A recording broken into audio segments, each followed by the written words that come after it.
Good evening to all those joining from India. Good afternoon for people joining from Geneva and other places in Europe. And good morning to those joining from US, from the United States. We have today, all of them are from different time zones. So I have to greet you accordingly. That is precisely why I said good morning, good afternoon, and good evening to each of you. Thank you very much for joining today. I have participants joining from across the world for this event today. I'm hoping that more people will join very soon. Since we are just starting the program, I just want to welcome Zhao Fenshu, who is joining from the US. Uh, he is the president of Humanitarian China. I will introduce him in detail a little later. We have Tinlei Chuki, who is the special representative for human rights in Geneva at the Tibet Bureau. Thank you for joining. And also we have Aditya Rajkol, who actually needs no introduction. He's a popular journalist from India. He's been a television journalist for a long while, so a lot of people recognize him, know him very well, and also know his work. Thank you, all the speakers who have joined, and also all the participants who have joined. Before I dwell into the subject of the day, let me just introduce the organizations that are hosting this event for the evening. Dawn Society is a New Delhi-based think tank, of which I am the chairman. We are a one-year-old organization, and we work on issues such as human rights, national security, minority rights, and legal intervention and action in some on some issues that are quite relevant to both India and its international relations. We have advocates, doctors, journalists, and several professionals, chartered accountants. All of them are part of Law and Society Alliance and branches in different parts of India, including Bombay, Bangalore, Hyderabad, and Chennai. We'll have participants from all those cities also. The other co-host of the day is Defence.Capital, which is a defense and strategic affairs magazine published from Delhi. It also has an online presence, Defence.Capital, website. And this magazine, I am the editor of this magazine. This is also a one-year-old magazine, started recently, and it's been doing quite well, both on the online space and in the print edition. So the subject of the day is Emperor. It's a very quirky, headline for the day, and it's the subject of the webinar is Emperor has no clothes, China and Xi Jinping. Basically, we chose this subject for the simple reason that Xi Jinping's style of politics and his style of international relations is kind of under microscopic view of everybody around the world today. And everybody is watching keenly as to what Xi Jinping is likely to do and is doing currently in and around China and its neighborhood. Let me just use the subject a bit before I get back to our speakers of the day. China's double speak and its expansionist moves in India's Ladakh region, apart from its shenanigans in other regions of the world, including the South China Sea, have troubled every stakeholder nation globally. This is reflective of People's Republic of China and its ruling Communist Party of China's ambitions to become the superpower, global superpower pretty soon. But China's ambitious President Xi Jinping have failed to realize that they're upping the ante vis-a-vis their southern and southeastern neighbors, be it in the Himalayas or the South China Sea, has been a little premature. China's internal troubles such as tanking economy, human rights issues in Tibet, Xinjiang, Inner Mongolia, and all those places, and the restive youth population due to the rising unemployment, which is basically dovetailed to the overwhelming worldwide anger over January on the COVID-19 pandemic. These are bound to kind of weigh in agencies' dubious plans to raise to the top of the emerging new world order. That is the assessment of a lot of strategic thinkers around the world today. It is now over 4 months since China's People's Liberation Army troopers began a conflict at the de facto border in eastern Ladakh with India. It would be naive to think that neither India nor China did not perceive such a development of the line of actual control in Ladakh. But for years, India and China have been wargaming those scenarios that could emerge along the yet to be demarcated 4,000 odd 4,000 odd kilometer line of actual control running across the Himalayas from east in Arunachal Pradesh to west in Ladakh. Not surprisingly, China has claimed both these territories as extension of Tibet, a territory it occupied in 1949 and has held for 7 decades now. Defence.Capital was the first to argue during this conflict, the recent conflict, that Tibet was never part of China, and that Beijing under the Chinese Communist Party has illegally annexed the Tibetan region, change both its to change both its geography and borders, and establish new borders with countries like India, Russia, and the Central Asian nations.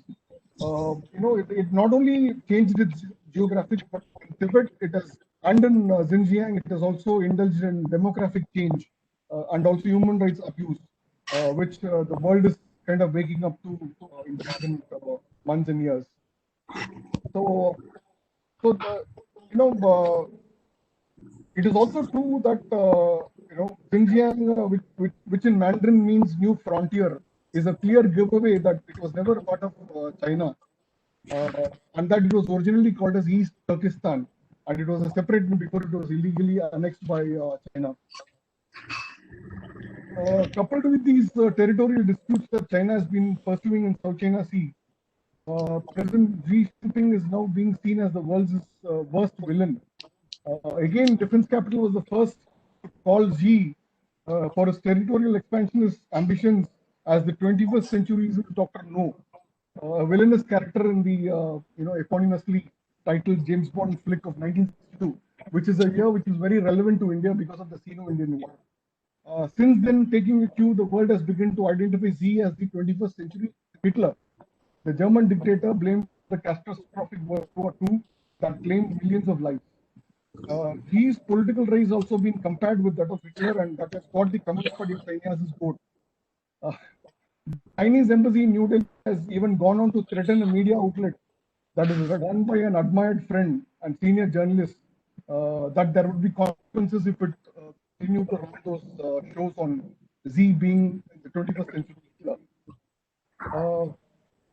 I think the communist China fails to remember that India is a democracy while China is not. The current People's Republic of China is not, and that the Indian media practices what it preaches, and it values its freedom of expression too greatly, unlike the state-run mouthpieces of the Communist Party of China, so such as the Global Times and the CGTN.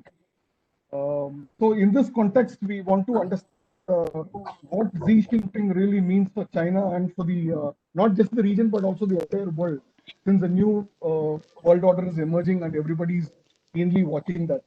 And we have a very interesting panel of speakers today, as I mentioned earlier.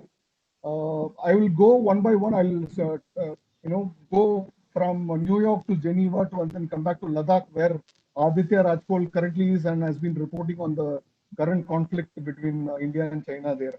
So every speaker gets about 15 minutes, and the participants who are there, if they have any questions, I request all of them to just post it on the chat box so that each speaker can be asked those questions and we can see interesting clarifications and responses from them. So 15 minutes each speaker, and then we come back for a question and answer session and some 2 minutes of final remarks from each of you. Just an administrative announcement. If all this, I'm going to be putting everybody on mute so that while the speakers speak, only their voices, we are easily and clearly able to hear them, their views on the subject. So you will have to excuse me for that. And I also request all of you to stay muted as far as your microphones are concerned. And if there are any broadband issues at your end, keep your videos off so that you are able to listen to the speakers. In fact, Aditya, you can do that, and you can come back when you're speaking with your video, so that it is easier for you. Your bandwidth seems to be very low, as you had pointed out earlier to me just before we started this webinar. So let's first dive into this webinar. I request Zhao Fengshu to speak first. Zhao, the time is yours. Thank you for joining, my dear friend. Let me just introduce you before you speak. Uh, as I mentioned earlier, he is the president of Humanitarian China, an organization that he co-founded in 2007. He is an advocate of human rights and the Tiananmen Square student leader of 1989. As a physics student in Xinjiao University, Zhao organized the first election of a student union in 1988. During the Tiananmen protest in 1989, he built and led this voice of the students' movement. And he was also the number 5 on the most wanted list of student leaders after the massacre that happened in Tiananmen. He was arrested and spent a year in prison. He was also director and the then president of Chinese Democracy Education Foundation between 2001 and 2010. He slipped back into Beijing in 2014 after being exiled. To commemorate the 20th anniversary of the Tiananmen massacre, he was arrested again and sent back out of Beijing. He also participated in the umbrella movement in Hong Kong that year. He's a very popular Chinese human rights activist. I now ask Zhao to speak. This is your 15 minutes.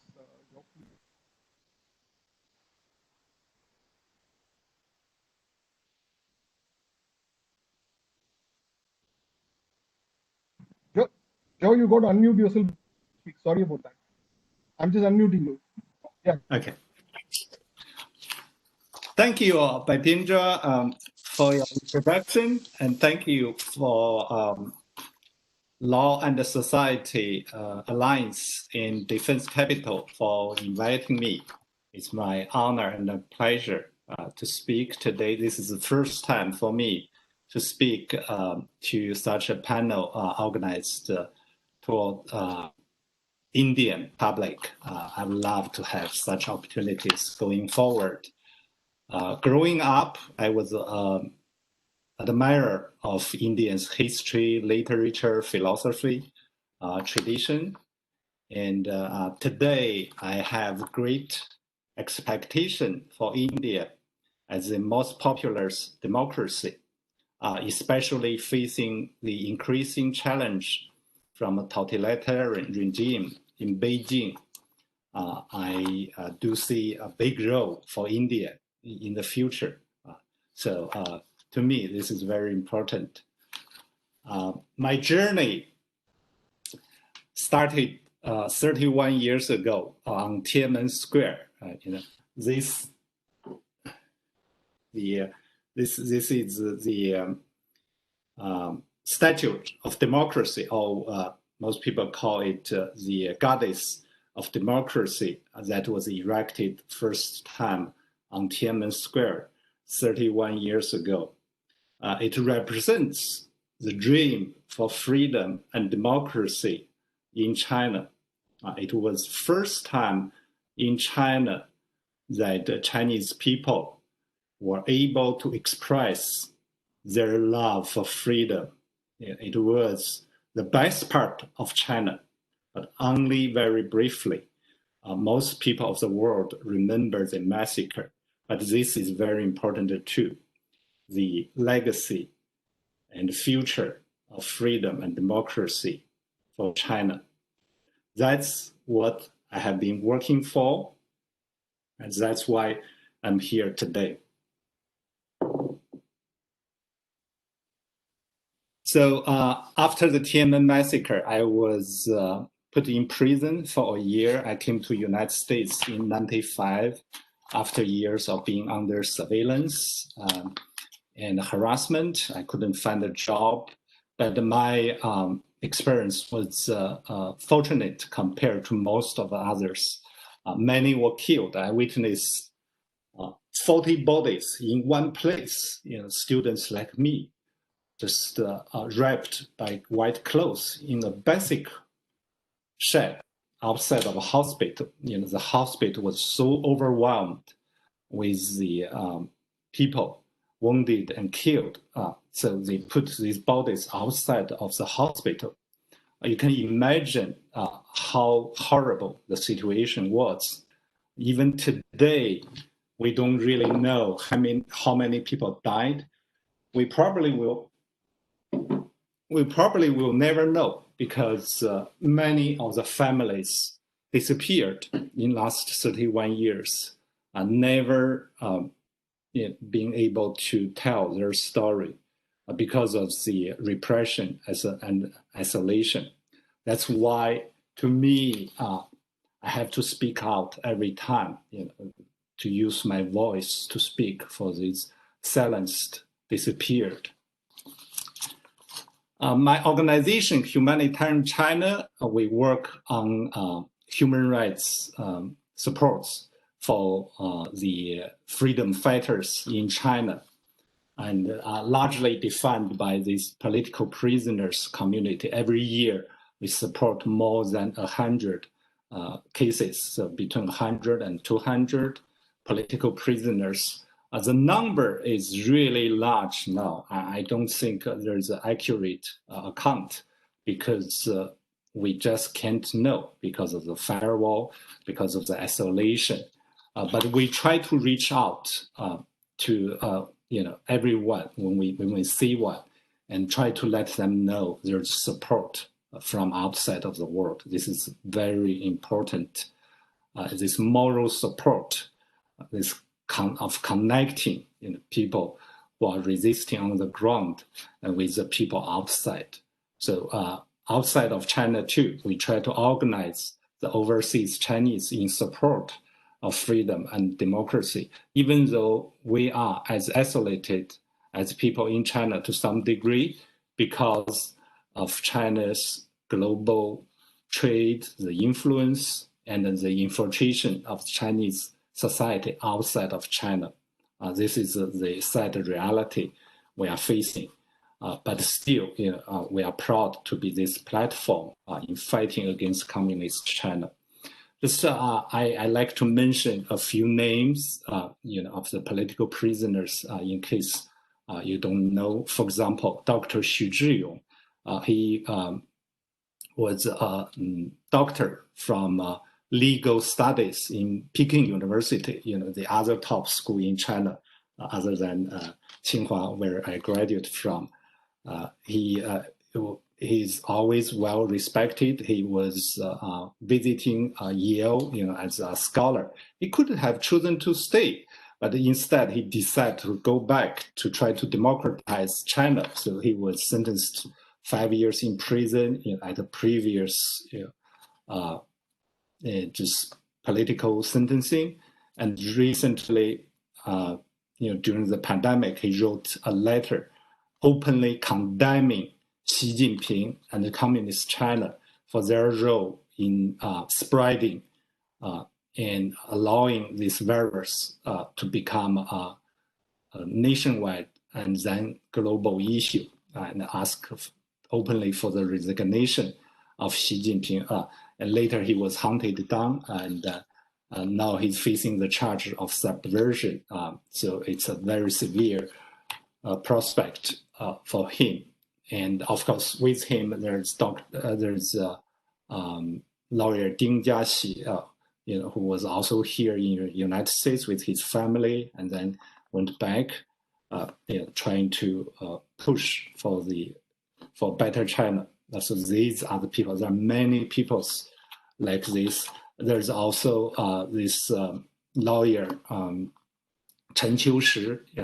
He was in Wuhan trying to expose what's going on while Wuhan was under lockdown. Now, Wuhan is showing a different face now. People, they are trying to put up a big show there, but Chen Qiushi is nowhere to be known. Wuhan is like Tiananmen again, in some way, because the victims, these people died, are not allowed to talk. You can only praise what Xi Jinping has done. You cannot criticize. because there's no way for people to know the truth. That's the reality. That's why this pandemic has become a global threat to everyone in the world. Because of this totalitarian regime, we don't really know what is behind the scene.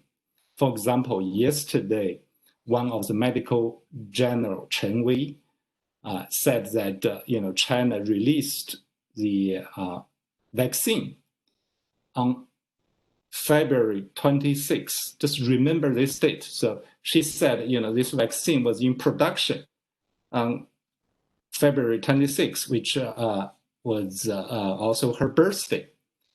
But this was just 1 month after Xi Jinping's disclosure and Wuhan lockdown. How could they do such a work? When did they start doing this? There's no question that there's a lot of unanswered questions behind this. We don't really know. What China was doing. What was the reality? For example, the other doctor Li Wenliang, who disclosed this at the end of last year, and he was found out and censored. Then later he died in prison. So such is a China that's facing. Why I'm talking about this, I think everyone here must realize, China's human rights situation is not China internally only. It has impact on everyone globally.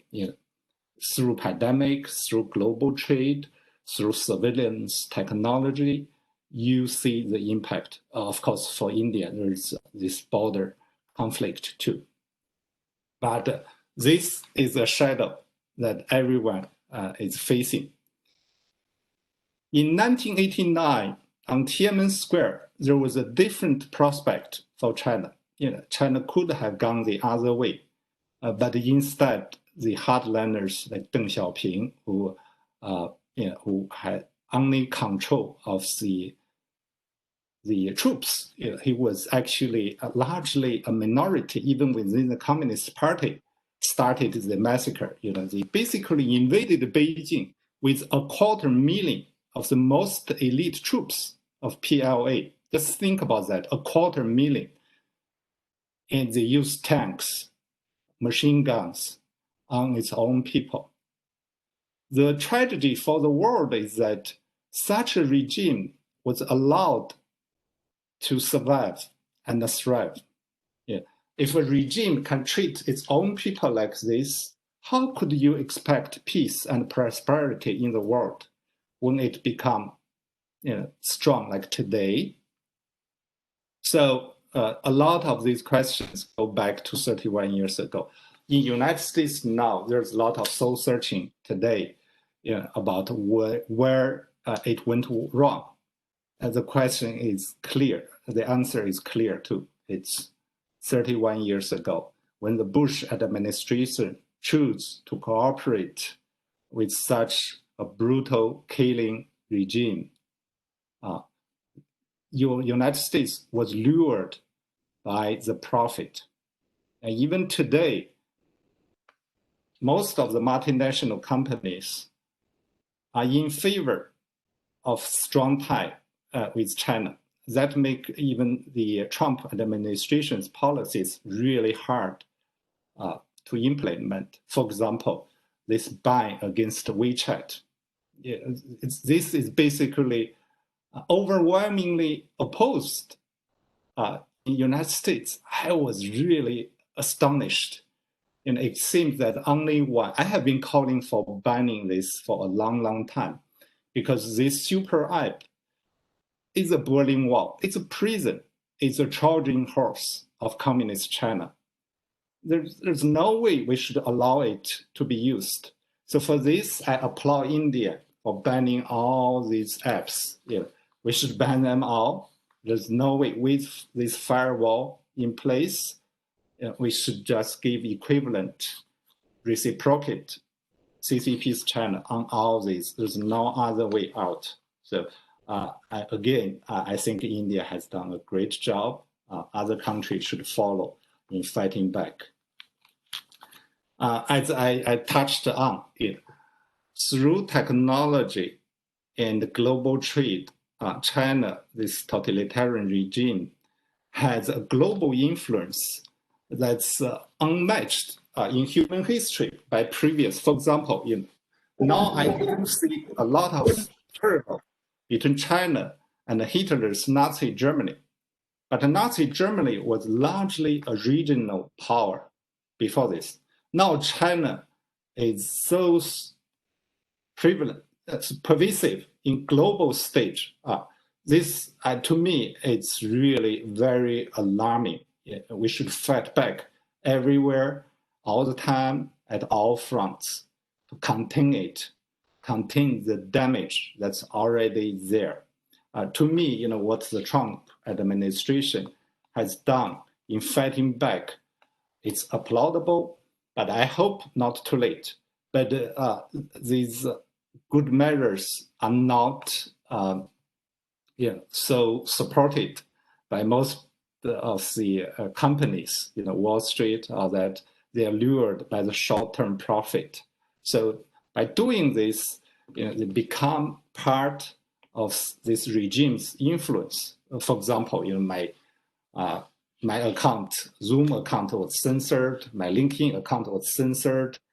I couldn't find a job here because of my name, and even in the churches anywhere, people just try to stay away from me because it's big business with China. So I hope India wouldn't become like this. So since today's talk is about Xi Jinping, let me quickly talk a few about Xi Jinping, then what we can do. So there's a lot of emphasis on Xi Jinping, why some people even suggest that he is embarrassing, he deviates from the natural path of CCP. This is wrong. CCP has been on this since its beginning. It's a monster, it's evil. And in 1989, there was a hope. Because at that time, there were two internal differences within CCP. For example, the party secretary, the top leader of the party, Zhao Ziyang, who was supporting the students and in favor of opening up China CCP politically. But then after 1989, it's very clear there's no other way. And every step after that is a natural extension, of this brutal regime. Because, for example, Xi Jinping, Jiang Zemin, the guy before that, and Hu Jintao, they all have to go through this process. What's your opinion on Tiananmen, for example? Actually, when Xi Jinping was about to take power, there were a lot of opinions, rumors in favor of him, because there was rumors that his father was supporting the student and against the massacre, which could be true. But I said at that time, actually, at that time there was another top contender of his job, Bo Xilai, who was also a princeling like him.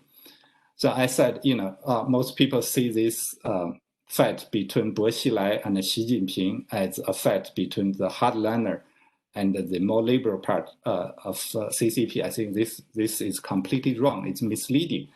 This Xi Jinping and Bo Xilai, they are spiritually the son of Mao Zedong. They are not sons of their father. They will follow the steps of Mao. That's exactly what this was. I said this 8 years ago. This is basically what happened. But Xi Jinping, there's more to it. He wants to be Mao 2.0. For Mao, the influence was largely morally, politically, outside of China. So he was emperor of China, but outside China, his influence was largely, in the left, communist circle. But now Xi Jinping wants to take over. He wants to be a bigger Mao. So for this has a lot of implications, in particular for India. So his ambition, he never has it, and the CCP never has it. They want to be the engineer of soul of the globe, of the souls of everyone. So they are naturally expensive. You know, they will not stop just with enslaving Chinese people. That's why this is so important. For Xi Jinping, because he declared himself permanent leader, he needs a crown jewel of external achievement. So be it, the what's that called, the 一带一路 Belt and Road project, whatever, economically, technologically, but military success and territory expansion. That's eventually what's most important for the emperor of China. And he will go after that path. So that's very important. There's also some background of him that's very interesting. He was not a mainstream princely. His father, being kind of liberal by himself, was always on the margin. So he was never in the center. So as a result, when she grew up, he was never a popular kid and all that. So he suffers a lot from this psychologically insecurity. He just so a lot of it has to be explained by this, and people who were close to him, a lot of them were surprised by this change, because when I think journalist Gao Yu, she was arrested and sentenced to 7 years in prison just for talking about Xi Jinping. But what's revealed in this talk is very interesting and revealing. So she said that, Xi Jinping was such a surprise because his father said you just need to keep your tail in your behind so that nobody see you as a threat. Then you can climb up the ladder. When you grow big, you can turn the table against them. And that's what happened. And she also said Xi Jinping was never popular among the mainstream princelings. This was also true. And she was sentenced 7 years in prison, in a way that just showed the authenticity of her thing. So that's the other part that's very important. He is insecure. Like recently, he put this another princeling, Ren Zhiqiang, in prison, and he hit him to such a degree and arrested his sons too, probably his other family members. Why Ren Zhiqiang is important? Because he was very outspoken. He was also a princeling, not a mainstream, but some kind of secondary princeling. And he was a wealthy entrepreneur. He was very popular. Guess what? He went up against Xi Jinping earlier this year openly, and that's what he got. Now he's in prison. He's charged with corruption, everything, and his family, his son, at least, in prison, and nobody for now heard anything from him anymore. So, and for that will also apply to international conflicts. So we are dealing with someone who is internally very insecure, and he's on the top. He has lots of power. What can we? So this, I think, enough of Xi Jinping for now. We can talk more about this later. Next part, I'll talk briefly what we can do together, especially what I believe India can do to confront CCP's China. There are a lot of issues that I am deeply concerned, and I believe there's a lot India can do. So first important thing is Taiwan. Taiwan is a thriving liberal democracy in Asia. I've been in Taiwan 5 times since last year. I was amazed by everything Taiwan has done. This year too, especially after the election, how they could contain this virus. Think about Taiwan's close proximity with China. And we were talking about this in mid-January in Taiwan about this virus. And Taiwan is the country that controlled it best. There's no match. Why? Because very importantly, Taiwan knows CCP very well. And they were hurt last time during a previous coronavirus outbreak. So this time they were very alert. And for now, Taiwan needs recognition. So Czech parliament visited Taiwan recently. Beijing was very angry. This means this is a big deal. So I hope India could establish a formal diplomatic relationship with Taiwan. That will be great. That would be wonderful. Before that, we could have a lot of civil society exchanges, starting like something like this. Very, very good. So another important issue is Hong Kong. Hong Kong with the national security law. Even U.S. campus are feeling the chill now because they have to censor the student, not so that they will not get into trouble, because the law specifically said it applies to everyone. Think about this, never probably in history has there been such a law that would persecute people outside of its own country. And that's what Hong Kong's national security law pushed by Beijing is doing. So we have to fight back on this by supporting Hong Kong's freedom and democracy. And I hope India could do a lot on this too. And the other issue is firewall. So I think there's a lot we can do to fight back on this technology. India is a very strong technology power, but we have to fight back together with Taiwan, with United States on many issues. For example, now China has this firewall, which gives them unique strengths. For example, recently, a few years ago, there was a talk that there was some coordinated attack on these infrastructure companies that's running the internet as we see today. So they were. This was definitely from China. There were internet cannons. They would shut down these companies by driving the traffic as this. And the only country that benefit from a global shutdown of the internet is China, because it has basically built internet with a firewall in place.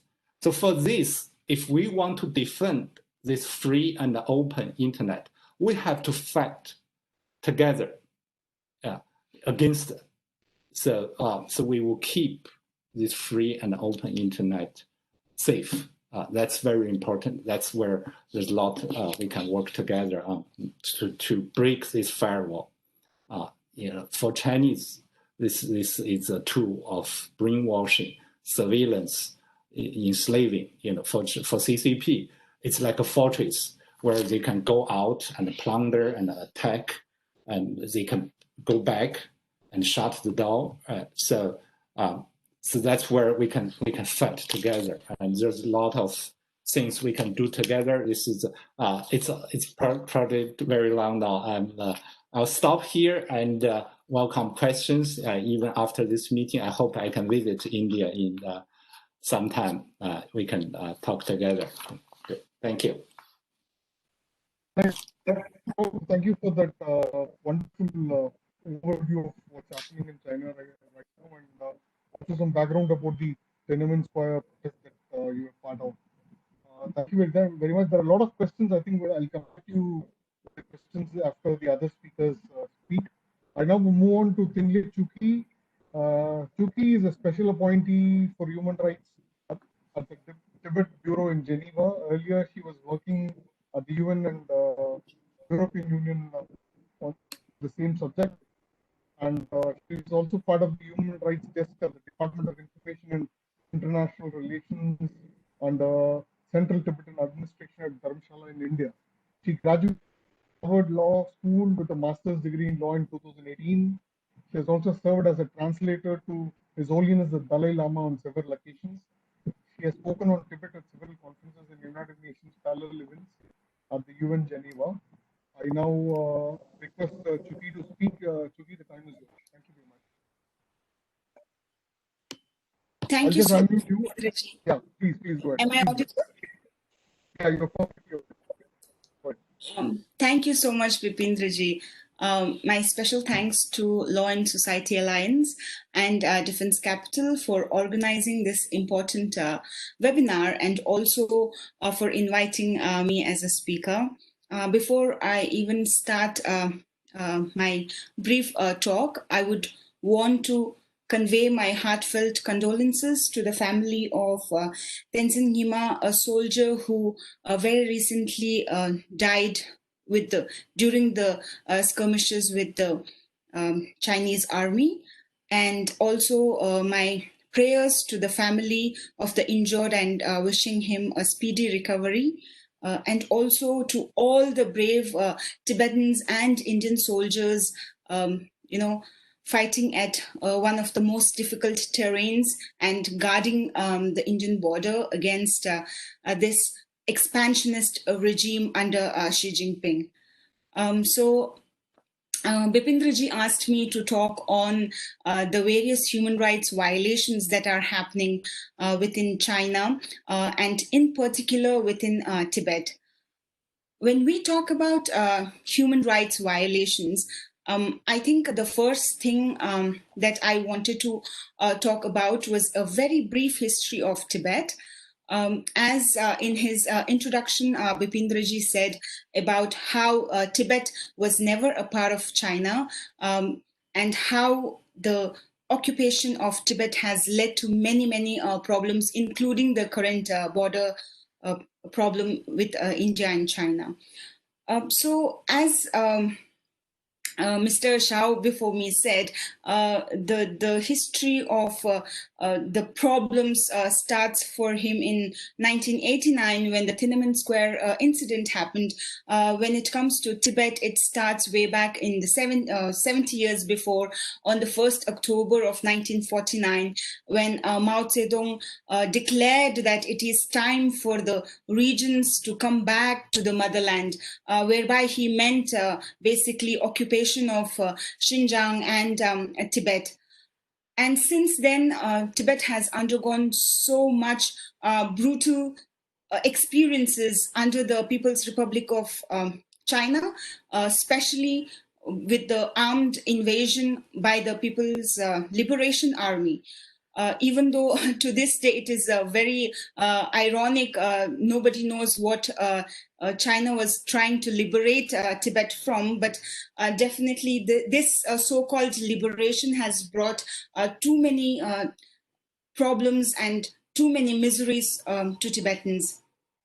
Since then, there have been more than 1.2 million Tibetans who have been killed because of the direct occupation, and more than 6,000 monasteries have been destroyed. There have been various phases, various programs and policies like the democratic program and also the re-education program, through which China, especially the Communist Party of China, has been systematically trying to sinicize Tibetans. And when I talk about, say, 1949 and then the uprising in 1959, people assume that, okay, this happened way back in the 50s and way back in the 40s. Maybe it is not happening right now. Maybe, Tibetans are living happily under the occupation. But to break the illusion, if there are any, as recent as 2016, the monasteries of Larungar and Yarchangar were demolished, and the international community has been flabbergasted by this. And also, if you look at how they have systematically tried to destroy every identity of Tibetan culture and heritage, I think a lot more people will realize that nothing is happy as China portrays it to be in Tibet, which was famously called as Shangri-La at one point of time. So when I come back to the topic of human rights violations, especially when it comes to rights, one part of the rights is about enshrining or guaranteeing the right, and second part is about having a complaints mechanism, and third part is about the redressal.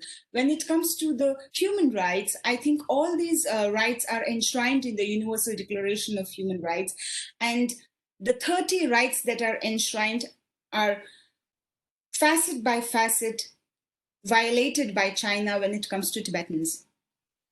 So if we start about, are there any rights guaranteed for Tibetans? Of course, according to the Chinese constitution, Tibetans are considered as ethnic minorities, and therefore they have been given right to religion, right to education, right to their language, etc., etc. But again, these rights are only in the letters and never employed or ensured in spirit.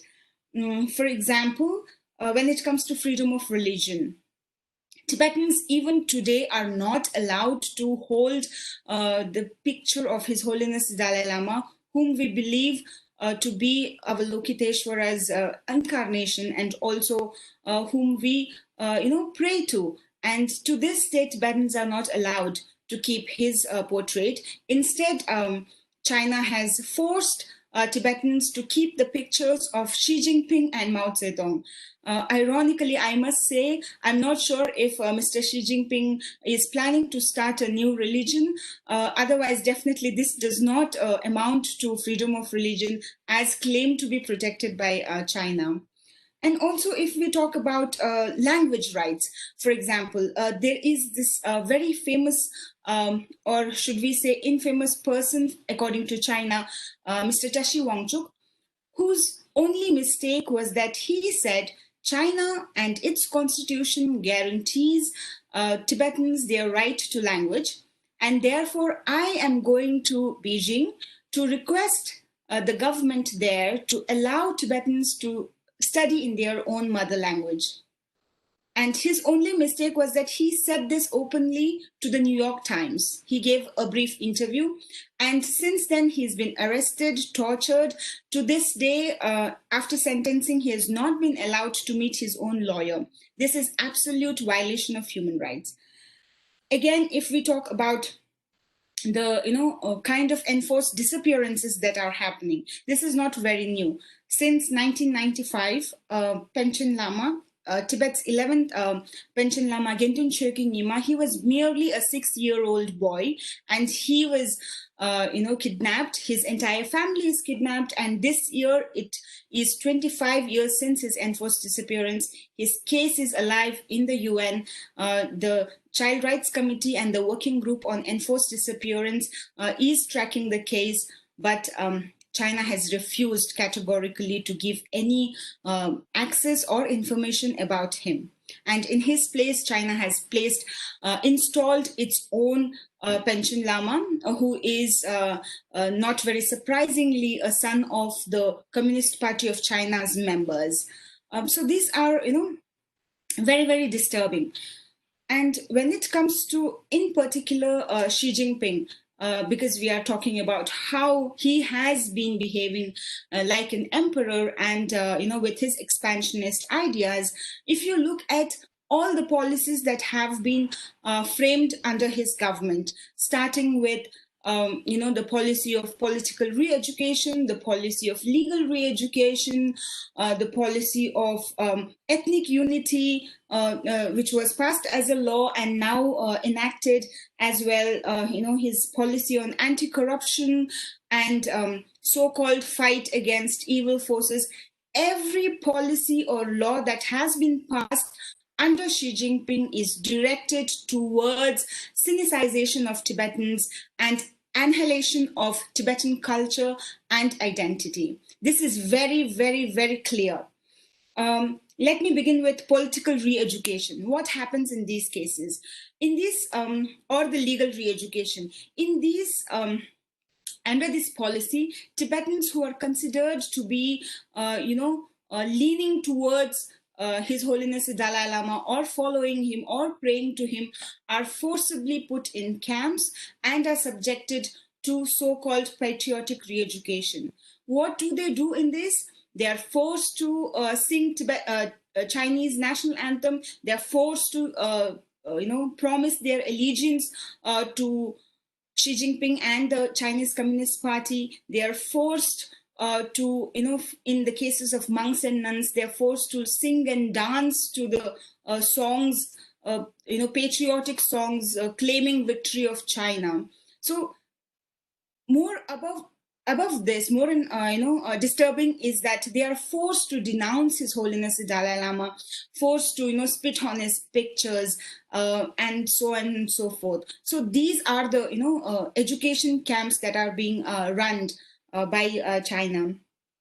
And also, if at all there are any complaints, if Tibetans want to express their opinion, file their complaints, raise their voices, they're arrested.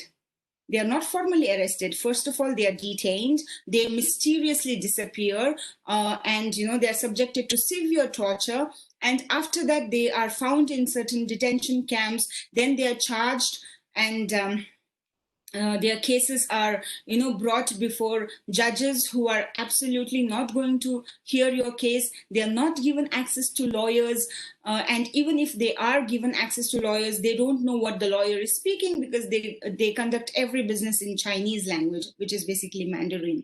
So this is at every stage of beginning with the rights, and then to complaints mechanism, and then to redressal mechanism, Tibetans are systematically subjected to torture, to violations, and ultimately, so far 154 Tibetans have been forced to self-immolate themselves, and they're, when they put fire to their body and give up their life, their only cry is that hopefully the international community will listen to them, and hopefully the international community will raise their voice and bring some respite for the Tibetans inside Tibet from this illegal authoritarian regime of Chinese Communist Party in Tibet. I also want to touch upon a little bit on what is happening currently at the UN.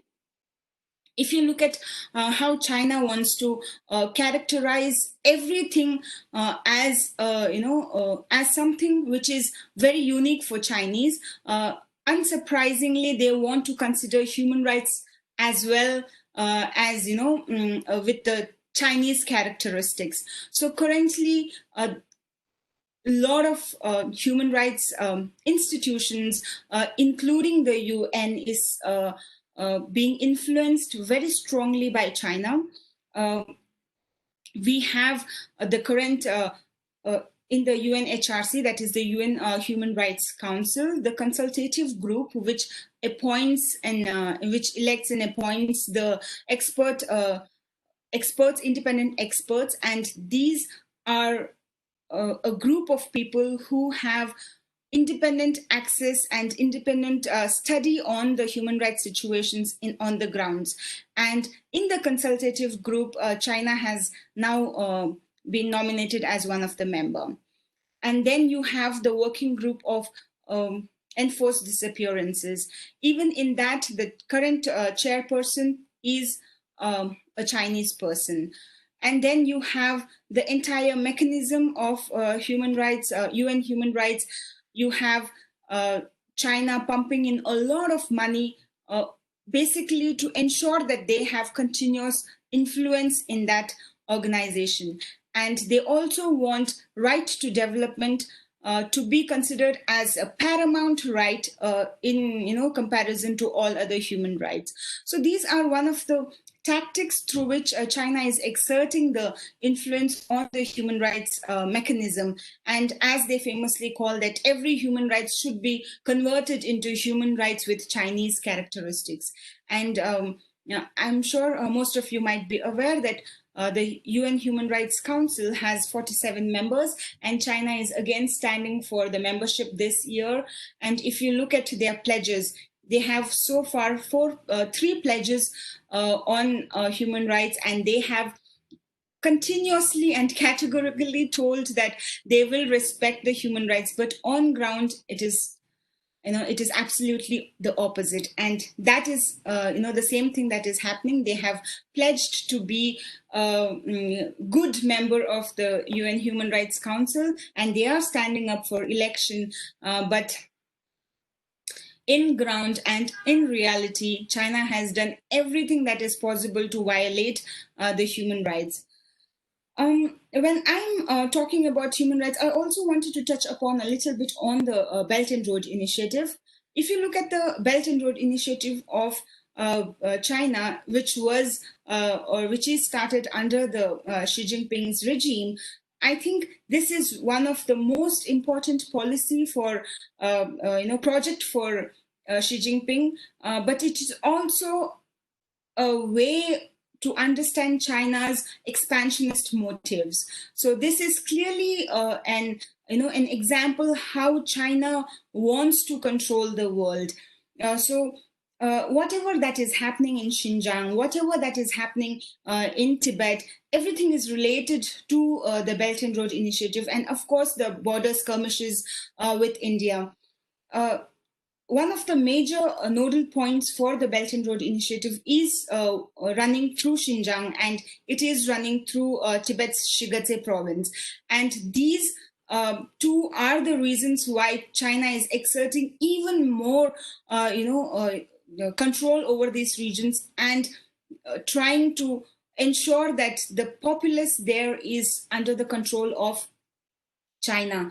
So I just wanted to touch upon these three major points of how the human rights violations that is happening in Tibet is nothing but an extension of what Xi Jinping intends to convert Tibet into. And also, very interestingly, Bipindraji, you touched upon the demographic changes. According to a very recent report, the population in Tibet of Tibetans is around 6 million, and the population of Chinese in Tibet is around 10 million. So you can understand the demographic change. Mummy ने सामने से बोला कि cash के लिए पानी पूरी लेके जा.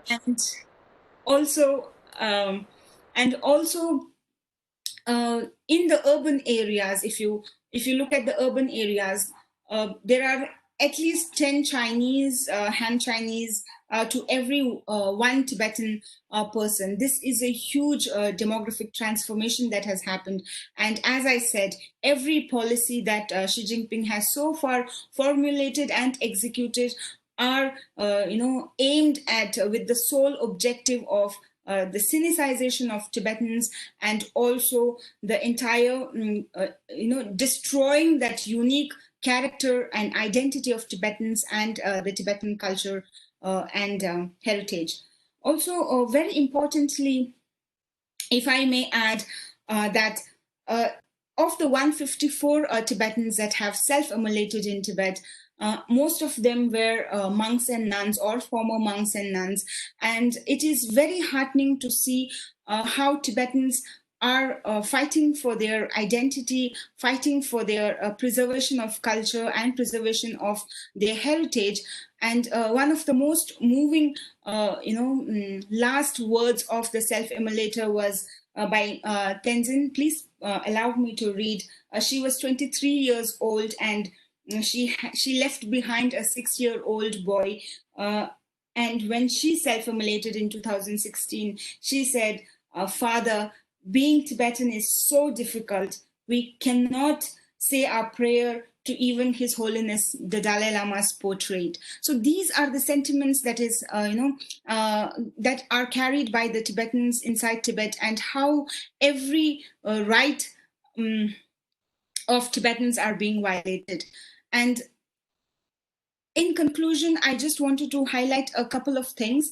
One is that the topic, emperor has no clothes, and how China is suffering under Xi Jinping. If you look at the famous folk tale, it so happens that the emperor is so vain in his distribution of wealth and his extravagancies that um, he he is pumped up by the courtesans. And in similarly, when we keep it in juxtaposition of Xi Jinping, I would want to say that Xi Jinping is definitely behaving like an emperor with his expansionist ideas and strategies, but the countries, the international community cannot afford to behave like the courtesans of Xi Jinping. The countries have a moral ground or a moral obligation to stand up against such an authoritarian regime. And when the countries are behaving like courtesans, I think it is up to the citizens and the international community and the civil societies to behave like a responsible citizen and ensure that the emperor realizes, or that he is no longer the emperor, or he was never an emperor, and that we have this obligation to come up against Xi Jinping's expansionist ideas and strategies.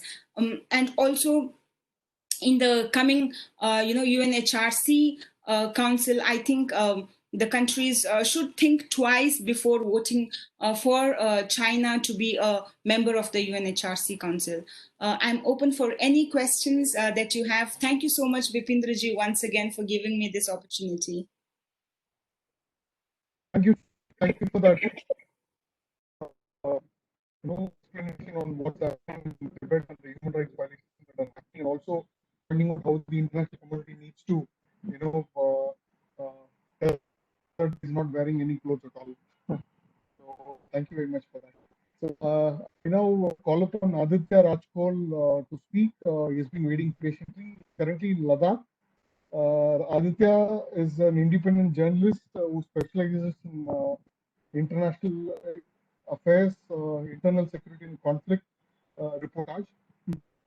Pakistan Watcher. He has previously served as the editor of strategic affairs and internal security at BTV.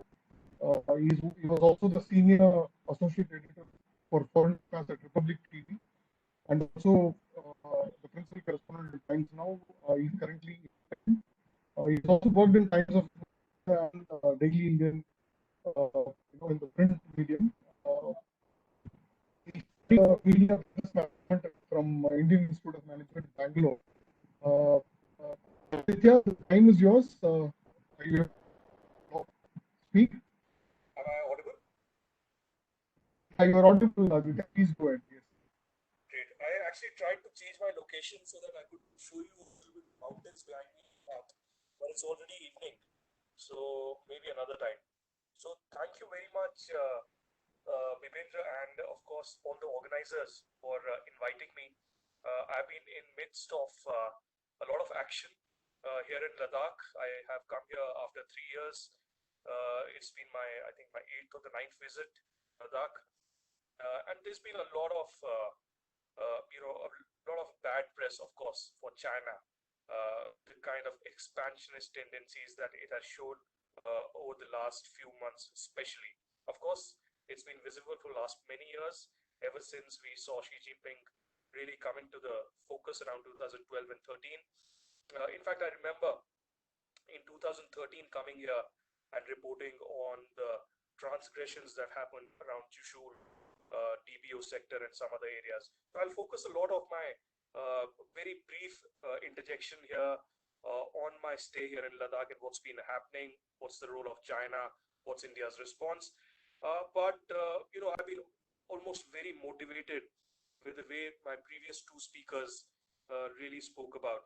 And, the Tibetan community here in India in exile, this is an issue that's been very close to my heart, and a very interesting topic that the organizers have put up across as well. Emperor has no clothes. Xi Jinping currently in China. You see, I have covered the Tibetan community in exile. There are scores of student leaders, activists, People who've been involved with several NGOs have been contacted me for years. I've interviewed Lobsang Sangye, the current secure, on several occasions. I've visited the Tibetan government in exile in Little Lhasa in Dharamshala. So I feel very strongly. And, my previous speaker spoke about the self-immolations that have happened. I've reported on that around 2012 and 13. It's been horrific. I remember one such attempt that happened in New Delhi as well, at Jantar Mantar in the heart of the national capital in India. And it was quite horrific to see the kind of commitment, the kind of dedication, the kind of zeal that Tibetan activists really have. After all these years, if it was some other community, perhaps they wouldn't have such kind of, communication or strong desire with the roots. But the kind of commitment that I've seen in the Tibetan community in exile is enormous. More power to them, and the kind of campaigns that they've led over the years. The same has been happening, of course, in Tibet as well. The kind of subjugation, the kind of human rights violations, it's horrific. And unfortunately, a lot of it does not come out in international media because, of course, the lack of access there, the lack of information that doesn't really come out. I remember, I think CNN or an international media person visiting Tibet and shooting all across. I, in fact, had been invited by the Chinese embassy once to visit Tibet. I was very eager, but somehow I felt that this was some kind of a PR exercise by the Chinese. So I thought I should wait for some time and not go across. So again, I feel very strongly about China's inclusion in the Human Rights Council. I mean, it's laughable. The kind of atrocities that they've been doing, not just in Tibet, in Xiamen, in Xinjiang, I'm sorry. And of course, we've been witness to what's been happening over the last many months and the law that came in Hong Kong as well. So I think before we look at China's expansionist tendencies, before we go into, of course, what's been happening in South China Sea, their complete disregard for the international rule of law, and of course, due to what's been happening over the last few months or maybe a year or so, a new world order emerging, nations speaking up against China more vehemently. I mean, look at what happened 4 days ago. Chang Li, an Australian anchor, a very popular Australian anchor, working with a mouthpiece, CGTN, is detained. And imagine if a person working for the mouthpiece of the Chinese state media, the Chinese regime, is arrested. What happened to other foreign journalists who've been working in Beijing and other areas? Very few of them who are really allowed at this point in time. So I think before we go into South China Sea, before we go into LAC, I think human rights is at the top of it. And all the nations need to speak up. It's the moral, one of my previous speakers spoke about, it's about moral courage. It's about conviction of courage, showing that for these people who've been isolated all these years, the kind of subjugation that they have faced, the kind of laws that they have faced, and also the Muslim nations to speak up what's been happening in Xinjiang, the kind of genocide that's been happening. And we see Pakistan, or in fact even Saudi and others, completely look the other way when it comes to China. So this is unfortunate. And, just like I say, because I cover terrorism very closely, the United Nations over the years has failed to really define terror or terrorism. And that's the starting point. If you can't define terrorism, how will you counter it? How will you, condemn it? How will you unite to fight against terrorism? And secondly, it's the same way on human rights. The kind of double standards that we have seen from Geneva, from the UN Human Rights Council, is baffling.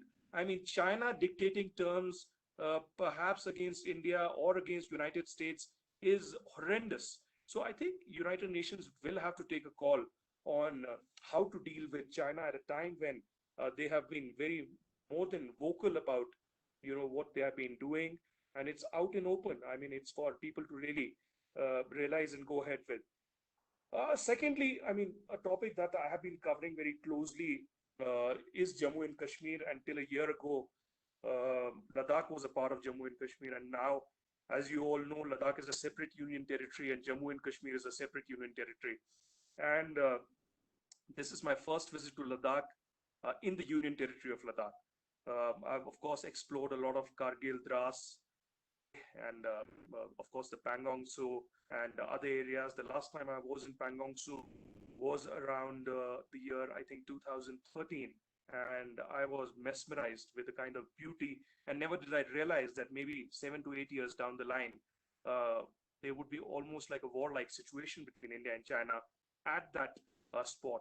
There was a film, I think Three Idiots, if I'm not wrong, which really popularized that particular lake, and people started visiting it, not just the domestic tourists all across India, but also people from across the world as well.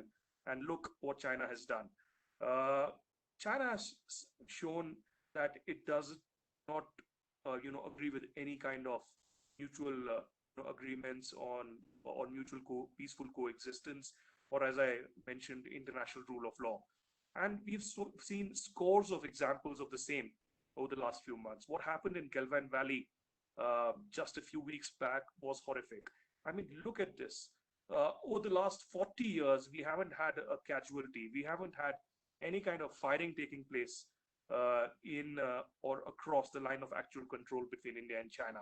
And suddenly, what happened that triggered this kind of a physical violence that led to at least 20 of our Indian Army soldiers dying, unfortunately.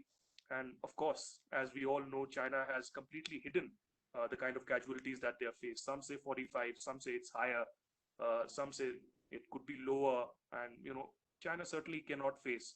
And it's no surprise because China in the past as well has hidden its casualties. Later, of course, China said that, yes, we have faced some casualties, but we are not going to release either any pictures or any details. Again, for the last few days, we've seen the same kind of expansionist tendencies from China. Of course, this time it was India which preempted that China was up to something. There were some observations made of tank movements, some drills that were taking place. And apart from that, of course, some kind of action that China was planning around the southern tip or the southern banks of Pangong Tso, some of the very important and key heights that are strategically important to both India and China fall in that particular area. And it wouldn't be exactly wrong, although the government won't put it that way here in New Delhi. But India did change the status quo, perhaps for the first time in many, many years. And that has baffled China. And we've seen the kind of desperate measures that it has been taking. There have been 5 rounds of brigade commander level talks. The defense minister of China, of course, he has no powers. He has to go to the CP and the Xi Jinping after all. But he has almost begged India for a meeting on the sidelines of SCO. And if I'm not wrong, at this moment, even as we speak, the meeting would have, in fact, begin between the 2 defense ministers. So it's interesting. The world order is changing. India has made a paradigm shift on its policy vis-a-vis China. We've seen in the past the present government here in India giving a very long rope to China. I mean, we did have the Wuhan spirit. We had the Chennai Connect that happened. We also had, I visited Xiamen during the BRICS, and I saw for the first time tone of the Chinese changing a little.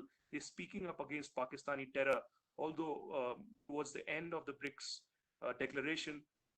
But it's important to say here that it's very difficult to trust the Chinese. They're very deceptive. The kind of propaganda or the psychological warfare that comes out of global times and under Chinese state media is, of course, horrific. We've seen only yesterday night, Global Times did a report saying that, it's India that for the first time has changed the status quo. India has entered the Chinese territory and tried to change things out there. And China is not going to, absorb this. China is not going to tolerate this. And we will hit back and hit back very hard. Now, I term this as gas because, China has always believed in various forms of warfare. And at the top of this warfare is the psychological warfare, and which I believe that till many years, many countries did not understand, or perhaps did not really delve into it in greater detail.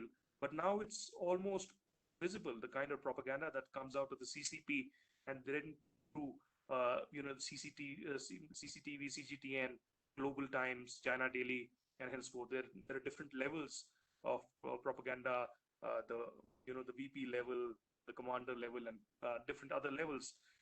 So I don't personally think that the situation at the LOC is dramatically going to change, either for the worse or for good.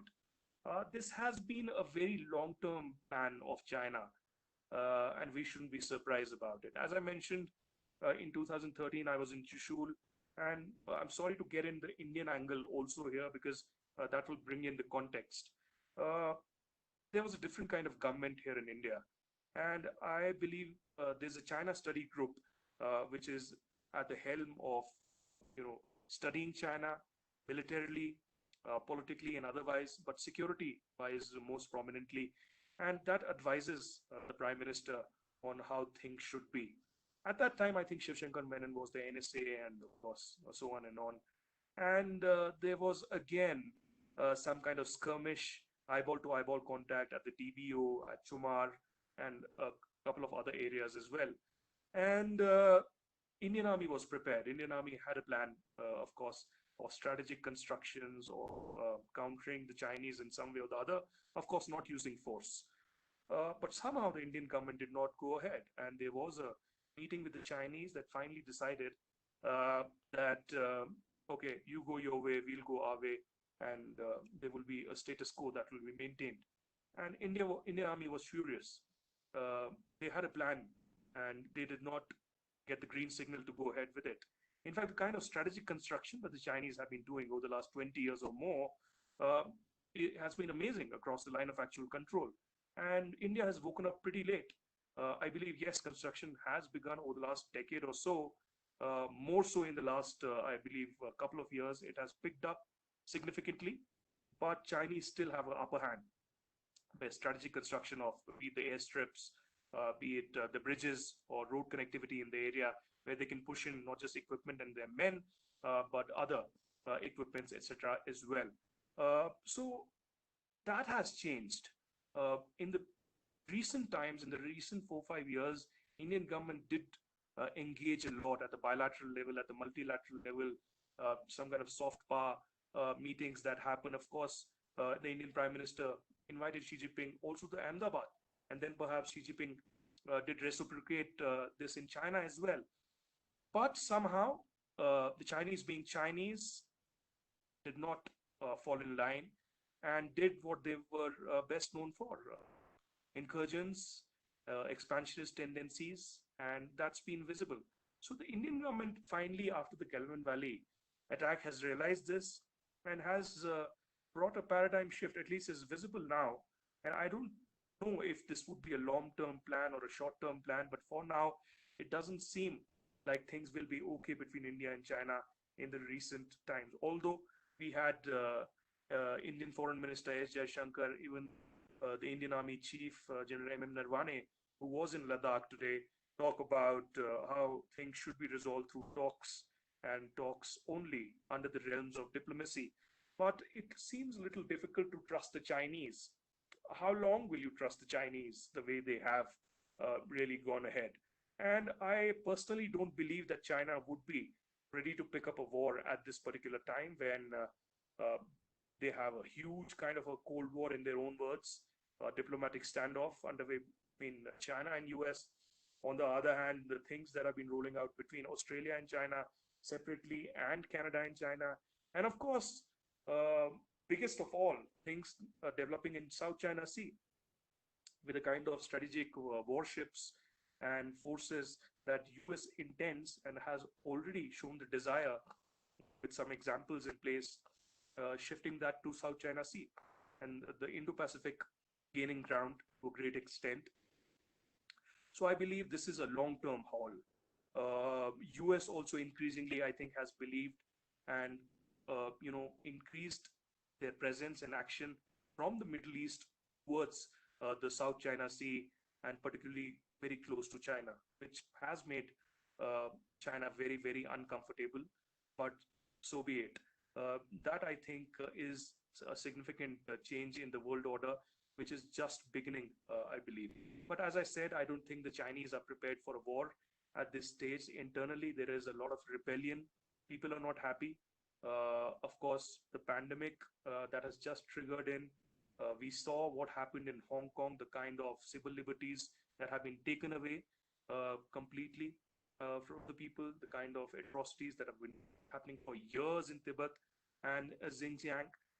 So it will be a tough road, I think, for the so-called China dream to be accomplished. And I think this is the one of the weakest times. So one may call China a superpower, but I think China is at its weakest, strategically speaking, at this time, when it has almost provoked the entire world against it. But this also is a time when other nations that believe in democracy, need to speak out against the hegemonistic style of the Chinese functioning in this area. And I believe that this is going to continue for some time. Things at the line of actual control will remain hot and cold. This way it has been, India will have to be very vigilant. As I've said for years together, because I've covered terrorism, Pakistani terrorism, and the line of control between India and Pakistan, Pakistan is not the real threat. The real threat are the Chinese. And with the way the Chinese are now increasingly trying to develop Pakistan as their colony, with the way CPAC has been developed, Belt and Road Initiative, uh, things are very, very important, for India. And I think India has woken up late, at least on CPAC and Belt and Road Initiative. So I think there has to be a strategic paradigm shift on the foreign policy front as well, dealing with both Pakistan and China, particularly on Pakistan occupied Kashmir, the kind of constructions, strategic constructions, almost lands, dams, roads, completely being given to the Chinese for their personal use. Of course, the issue of the Aksai chain in this particular area. So there is a lot happening, and there's a lot to talk about. I mixed up a lot of issues in this brief intervention. I would be happy to take any questions, but uh, as I've said earlier, that apart from my journalistic pursuit on strategic issues, on Ladakh, on relations between India with different countries, I have a personal connect as well. My mother is a Buddhist scholar. My mother, Dr. Advaita Vadini Kaul, in 1987 wrote a book called Buddhist Savants of Kashmir. And she wrote about the travels of several Buddhist scholars between China and Kashmir. And the Buddhist heritage in this area has been phenomenal. So imagine if China and Xi Jinping had not indulged in this kind of human rights violations, the kind of expansionist tendencies that it has shown, how much rich our culture has been, how much rich our traditions have been. I mean, look at Ladakh. The people here have maintained rich legacy, the kind of reverence, the kind of love that they have for the Dalai Lama, and the kind of hatred that Xi Jinping has developed for Dalai Lama, the kind of atrocities that he's building up in Tibet, and still people have that faith, that love for the Dalai Lama is incredible.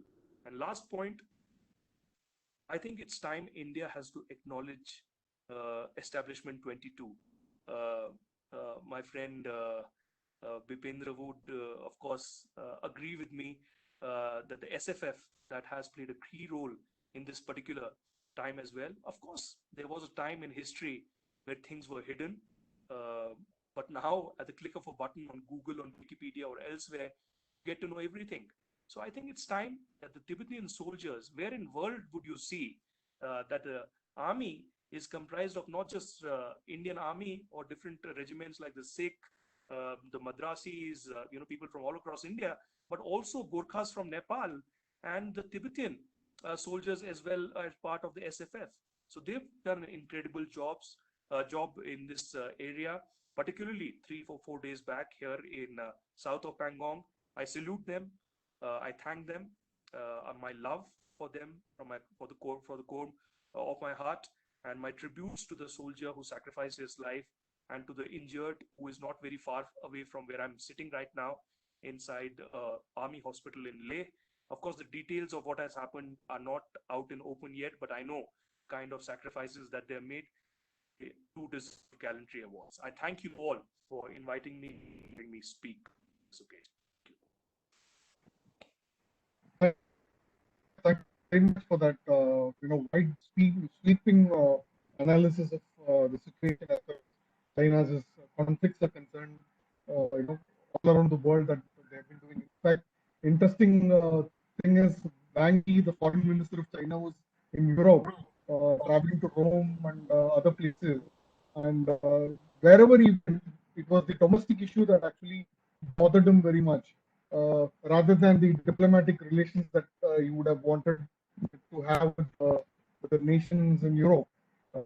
That kind of really shows that what your point that you made about China is at its weakest moment is probably right, and then the emperor needs to realize that it's going to be very difficult for him if he pursues this expansionist attitude towards all his neighbors in this region.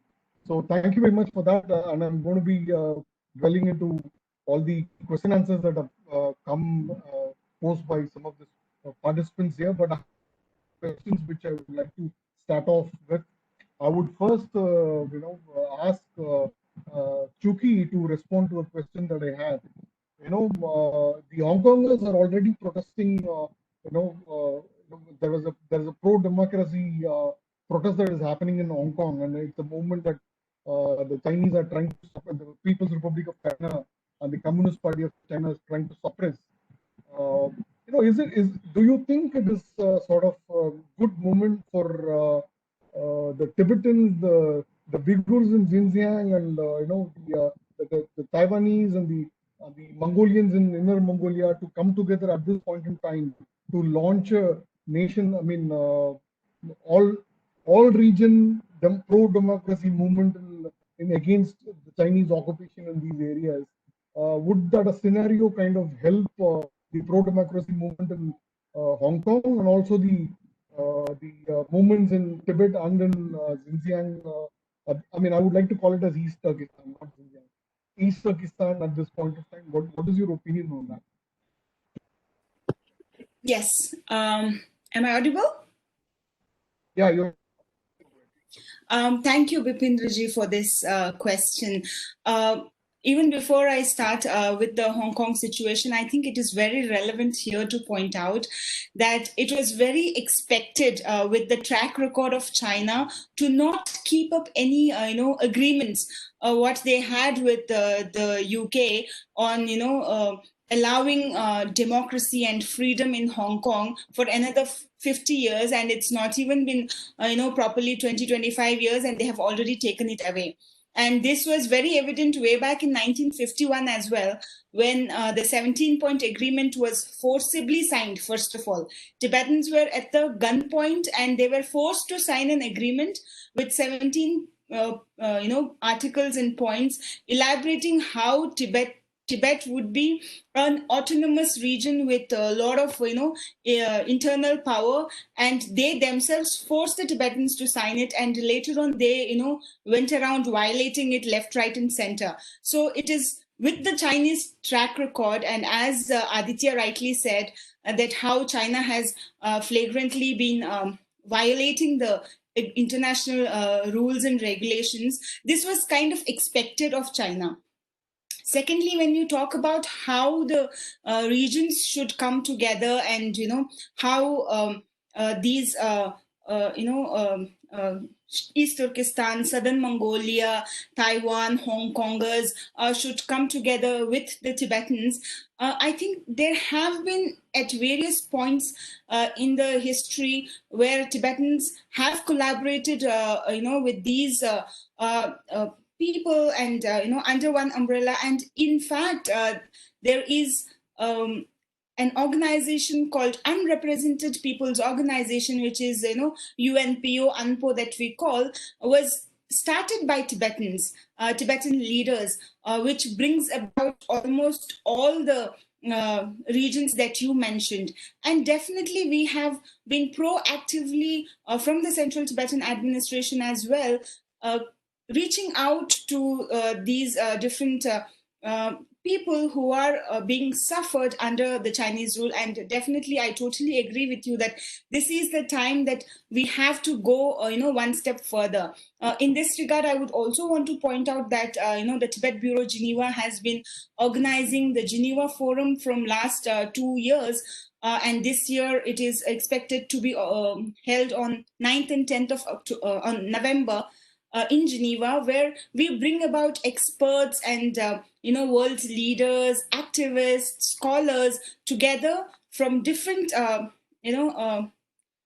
community, including Uyghurs, Hong Kongers, Taiwanese, Falun Gong practitioners, who are once again one of the most persecuted believers under China. All these together, and we discuss and collaborate in future activities. So definitely, I totally agree with you. And this is under process, is what I would want to point out.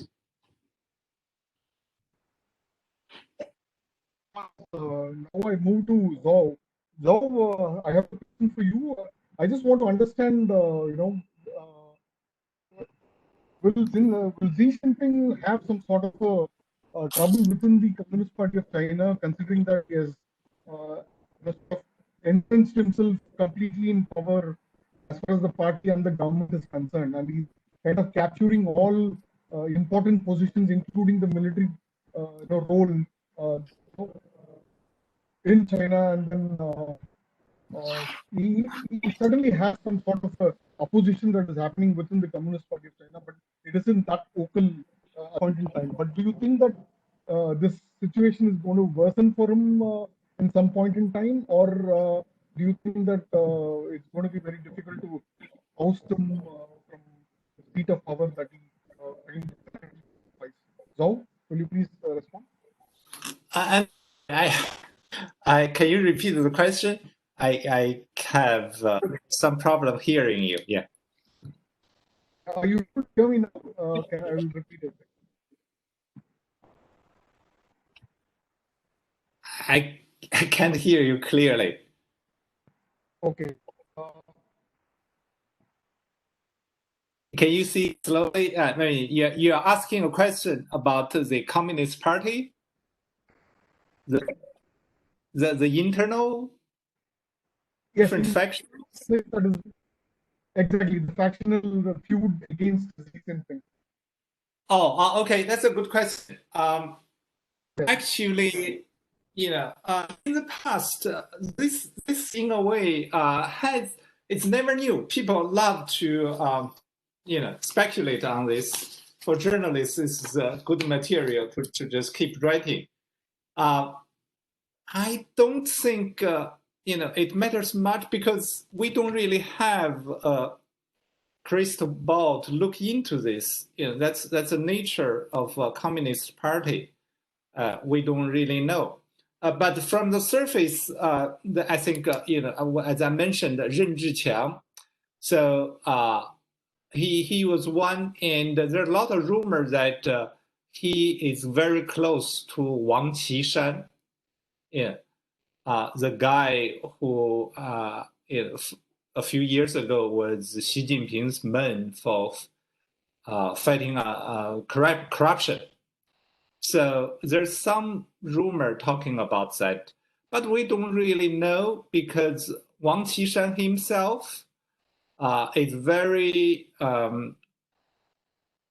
cold-hearted, a very typical communist member. So we don't really know whether his attitude has any connection with Ren Zhiqiang, who is more outspoken, more liberal.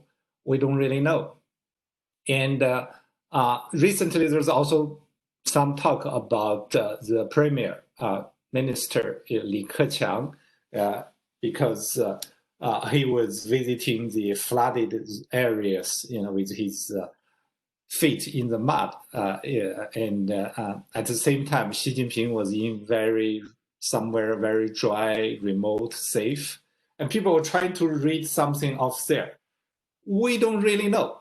I think, on the other hand, I don't think we should, pin our hope on the internal change. As I said before, this is a communist party. This is a monster.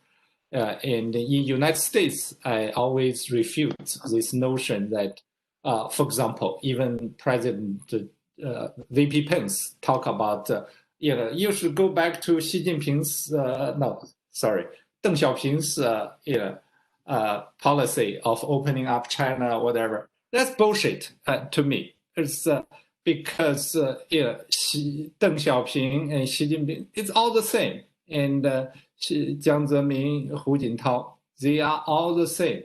It's sometimes for external observers, they are just looking for excuse. For example, the appeasers of China within United States want to look for a reason.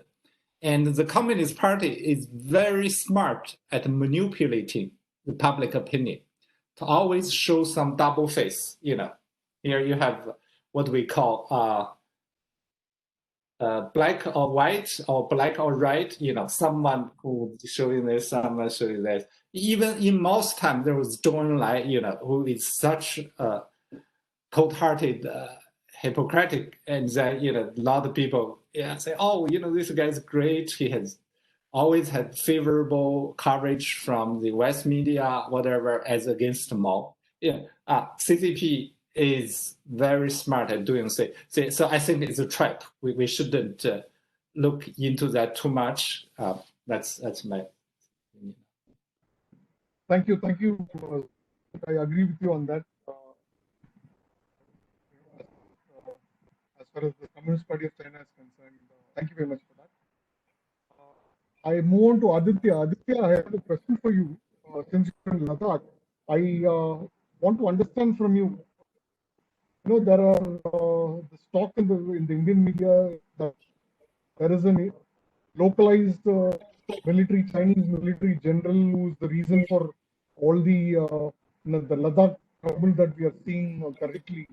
Or do you think there is some sanction? I mean, I believe that there is some sanction from Xi Jinping himself, without which this sort of LAC problem wouldn't have arisen in the recent times.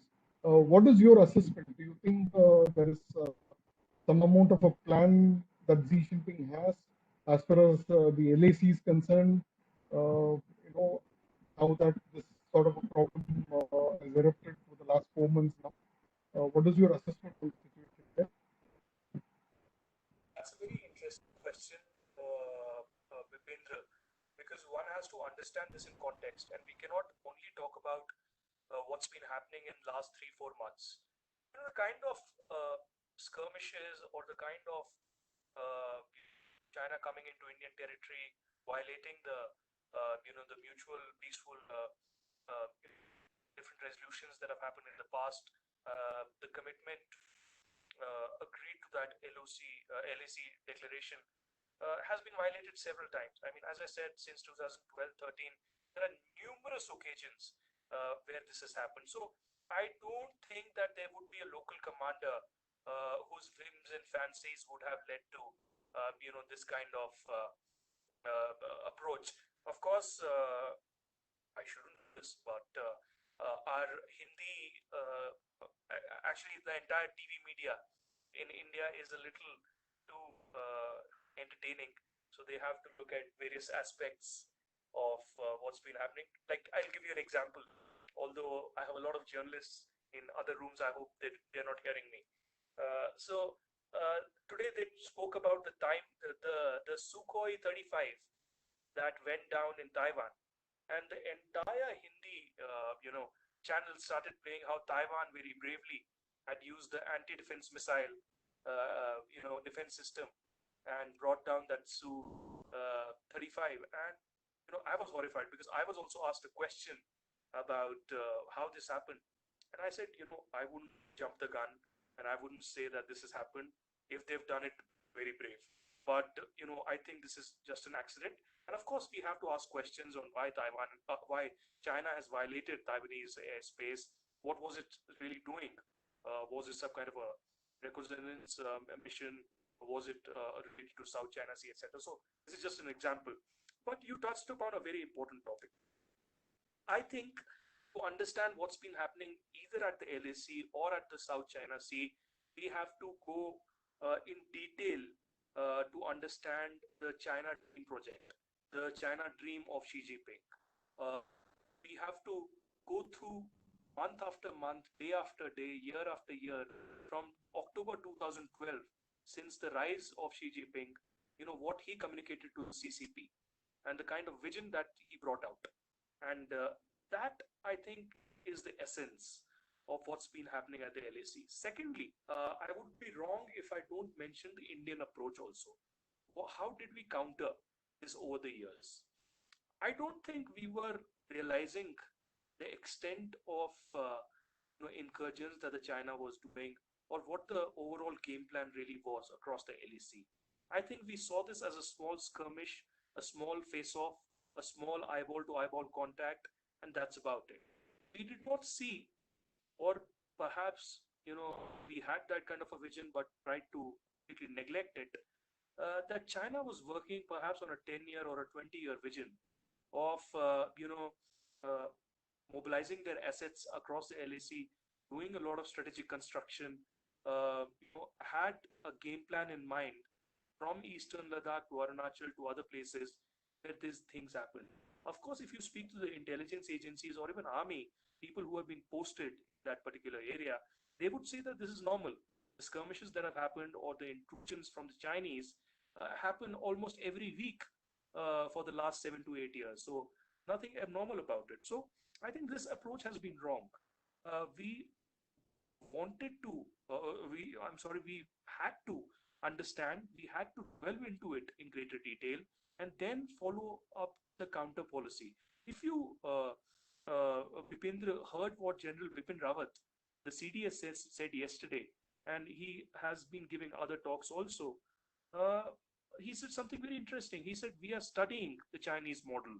We are studying what the Chinese military's vision really is in context of not just LAC, but other areas as well. So I'm glad if the military, if the think tanks of the military, if the foreign ministry, etc., are going into the detail. But I mean, in short, I don't think a local commander is responsible for this. I think it comes from the top. CCP and Xi Jinping is something who are totally focused. And still, I believe, even though India has changed the status quo and they are a little jostled, they are a little, taken aback by what has happened, but I don't think they're going to change anytime soon. Thank you. I now go back to Joe for a question that I have that has come from the audience.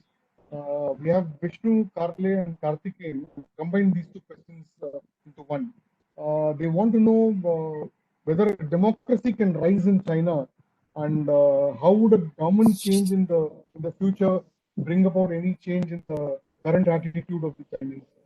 If Zhao can address these two questions. Yeah, that's a tough question. Yeah, to me, we were quite optimistic. Of course, the most optimistic moment was 31 years ago on Tiananmen Square. It's like freedom was within reach, right there. But now every day it's going further and further away from us. It's very difficult to find a reason to be optimistic now. In the near future, eventually, of course, this is my personal belief that China will be democratized. I just hope, all my effort will be worthwhile for this. For now, it's a lonely battle. There are not many people with us now, even these who protested 31 years ago.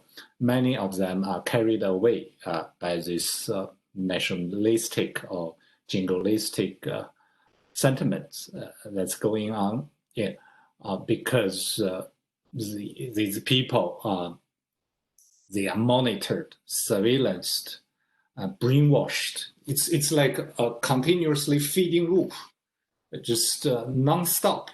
It's really hard to see the true opinion.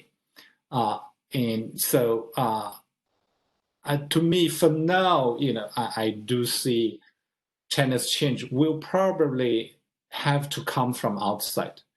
The way we have worked with civil society, we have worked on this many years, even just immediately after I was released from prison 30 years ago. There had been widespread like civil society kind of resistance, but it's all gone now. It's really difficult to form any kind of organized resistance now because everybody is watched so closely. Everything you do, they can even predict your next move. So once you are on the radar screen, it's very difficult. It's almost impossible. So how could we break this? It would take a lot of imagination, effort, perseverance. But whether we can succeed internally, realistically, at least for now, I think it's pretty remote. So it will, if it's going on the path of Nazi Germany, that means China will probably has to be content from outside, and the earlier the better. So that's my. I think we are on the same page as far as this is concerned. Thank you. I have Chuki for a question that has come from the audience. Tenzin Modern wants to know from you, elaborate more on what the human rights of the Chinese native would mean. Thank you so much, Tenzin La, for that question.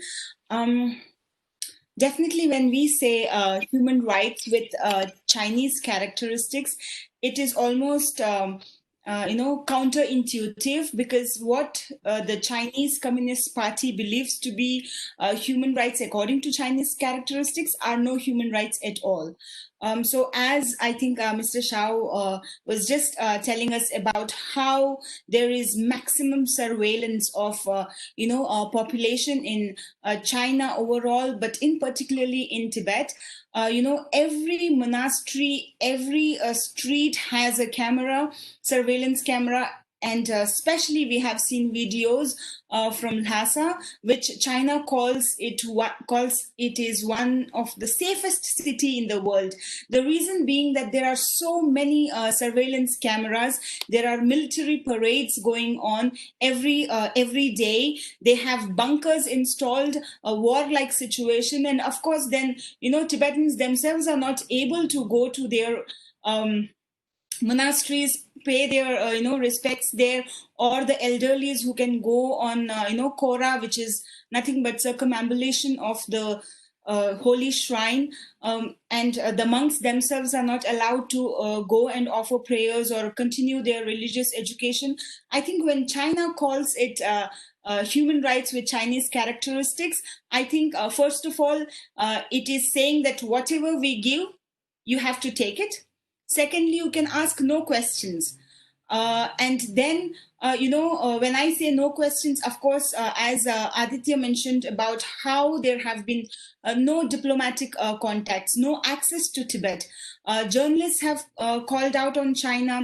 There has been a Chinese Foreign Correspondents Club report, in 2019, which categorically says that China has become so inaccessible that even North Korea is easier to breach. So that is the comparison that they have made.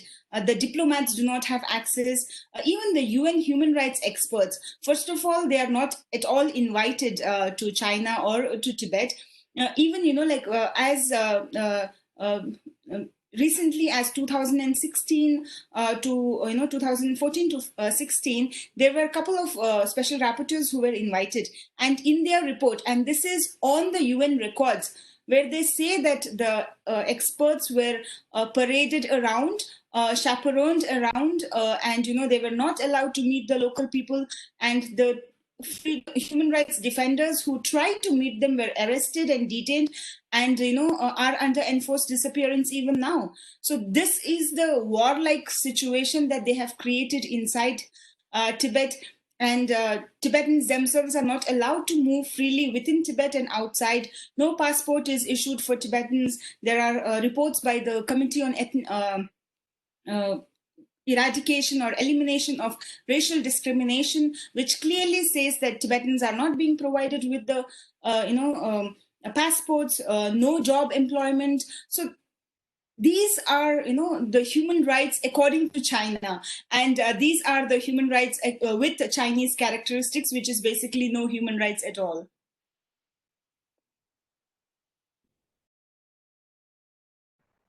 Thank you, Chuki, for that. Aditya, I have a question, and this will be the last question for the day. Aditya?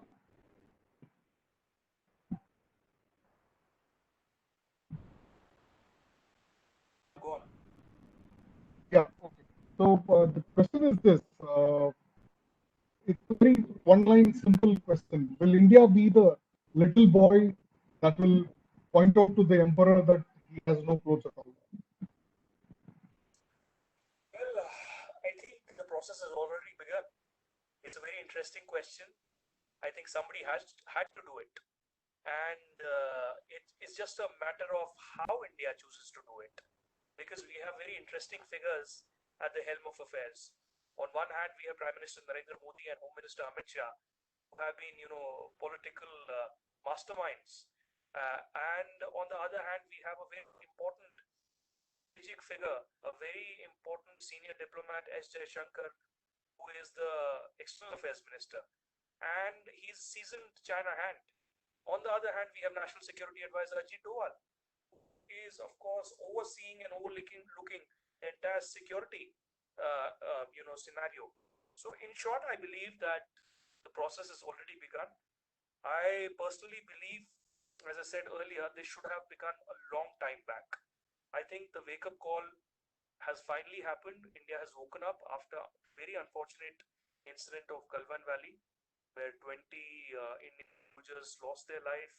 And I think India has begun at least to bring a paradigm shift in its policy towards China, and it plans to confront China. My interactions with several diplomats also indicate that India is also increasingly now shifting its focus from Pakistan to China. Over the last 3 decades, we had this psychophancy, or how should I term it, towards Pakistan. Of course, Pakistani terrorism is a threat, and we need to condemn it. We have taken steps, and several countries have supported India. But I think China is the big threat, and China has been the big elephant in the room for some time, and I think it's time we deal with it and we confront China. We cannot do this always in bilaterals or closed door interactions. It's time to call out their human rights violations. It's time to call out their expansionist tendencies. And I did like the approach of Indian Prime Minister also. When he spoke in Ladakh, he did not mention China, but he did whatever he could to boost the morale of the forces. And just one term, that this is not the age of expansionism, but this is the age of development, did convey a very strong message. So I think we have some very good folks at the helm of affairs. It's just time that they put a very good act in order, a very good action plan, strategically, diplomatically, and otherwise.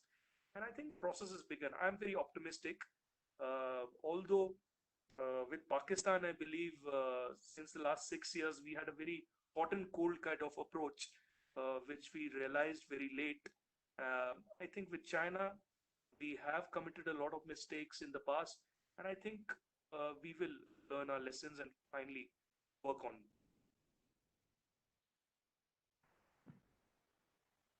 Aditya. I personally want to thank Zhao, Chuki, and Aditya for joining this event today and speaking their mind on the subject we were discussing as no clothes, China and Xi Jinping. Chuki is a personal friend. I've known her for a while now, and Zhao, I've just gotten to him, and I think he will become a very good friend in the days and years to come.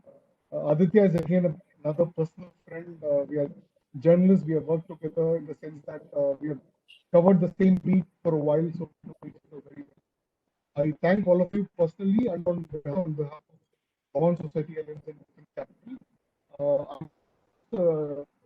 Let Law Society Alliance's Secretary General Advocate Kumar Vaidyanathan, who is from Mumbai, to propose a vote of thanks, and with that we will end our program. Kumar. Thank you, Bipin Reddy. On behalf of Law Society Alliance, I thank Mr. Zhao, Chuki, and Aditya for sharing your views and bringing in and also appraising us as to what are the ground realities. And it has been a privilege for Law Society Alliance to organize such programs and also try to take part in this struggle and ensure that we say that the emperor has got no clothes. And over back to you, Bipin. Jai Hind. Thank you, Kumar. With this, we come to the end of the event. I once again thank all of you for joining, all the participants for joining. We'll come back again for another event, another time very soon. I hope to have Zhao, Aditya, Chuki in some other event very soon. Together, maybe in different format. Thank you very much. You all have a nice evening. Please enjoy. Zhao, please have a great day. Chuki, have a nice evening. And Aditya, thank you very much for being here. Good night. See you all. Thank you. Bye-bye. Thank you. Bye. Kumar, please stay back. Sandeepji, please stay back. Vijay, stay back and Vijay, stay back. I'm staying back, yes.